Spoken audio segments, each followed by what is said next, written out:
speak to the job he's done to get this team where it is.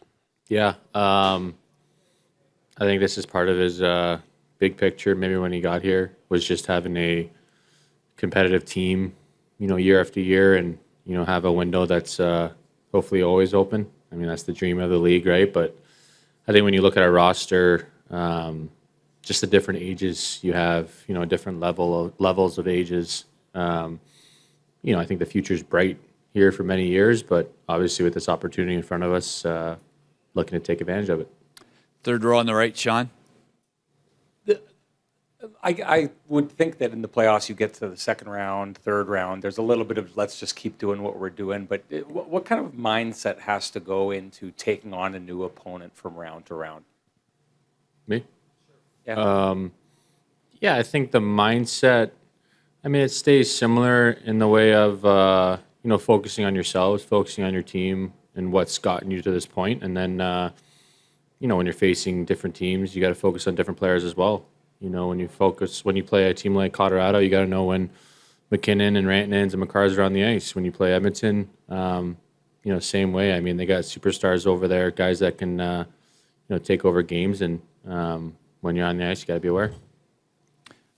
I'll do one more.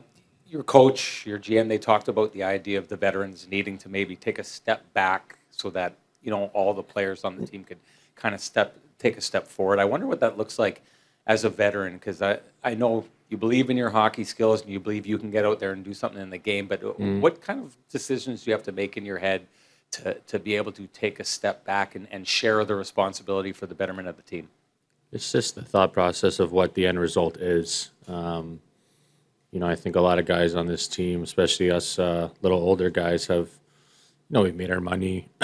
We've been through so many different attempts at the success, and we've all been first line players, first line power play guys. Probably could be in other teams, but we put it all together, and you have different guys buying in and doing different things. It just makes you such a deeper team.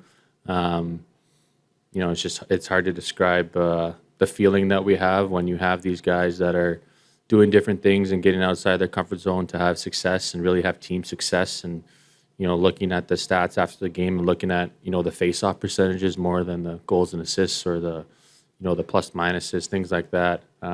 Just having that buy-in makes you a deep team, and that's why we're here. Fourth row on the left, Ryan. Chris, a couple of years ago, you saw what it looks like when McDavid and Draisaitl get ramped up. How frustrating was it for you, because we know you weren't healthy, to be in that series, wanting to try and shut those guys down, but not being up to speed health-wise to be able to do it? And what do you expect in that challenge this time around? Yeah, obviously two years ago didn't go how we planned in Calgary. Some crazy games. I think had a nervous breakdown watching the first two. I think, I don't know what they were, like 9-7 and 7-6 or something like that. But those are the type of games you can't play against Edmonton. They're too skilled. You can't give them that many chances. They're going to score. They're too good of players. So I think it comes down to all five guys on the ice doing their jobs and being prepared. It's not one guy that can stop those guys. It takes five guys and a goalie. They're that good. On the right, Jim. Chris, there's been a lot of talk about your fit with this group, and I'm wondering if it makes any sense to turn it around. How does the group fit you? Yeah, it's a good question. I think everyone welcomed me so much from the moment I got here. It's not easy coming to a new team sort of 2/3 of the way or 3/4 of the way through the year. So guys like Segs and Benner and Joe and Ryan have welcomed me with open arms, and that's a huge component to being able to go out there and play well. And then as Tyler was saying, we have such a unique team where we have really good 20, 21, 22-year-olds, and then we got guys that are 38, 39 that are still playing great. So, I mean, it's fun to come to the rink every day, just seeing the different groups of guys, the different age disparities, and it's been a pleasure so far. We'll go back on the left to Ryan. Connor, what would you say? What role will physicality play in this series? Do you think? And what's your team's approach to, bringing physicality to a series? How high a priority is it? I think it's an important part of playoffs. I think you're generally more engaged, competing on pucks. I don't know if we're a team that, says before a game we're going to, target this player and run through this guy or whatnot. Looking around different series, I think there's been more physicality in some different areas. I think our first round against Vegas, there was a ton more physicality maybe than against Colorado. Maybe Edmonton's going to go the other way. I don't know. I think it sometimes depends on the speed of the game. But our main focus with all that is our discipline and frustrating other teams with our discipline and how we compete on pucks, whether it's hitting or winning a stick battle. Anything else? Oh, sorry. We'll take one more.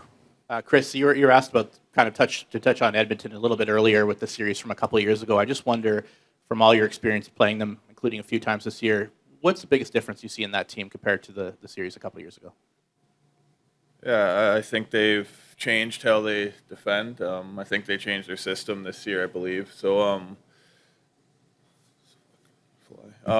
there's obviously, since their coaching change, I think their neutral zone is tighter, their D zone is tighter. So I mean, they're trying not to play in those 7-6, 9-7 games as well. So I mean, they're a more structured team, and obviously with tremendous amount of talent and a very, very good power play.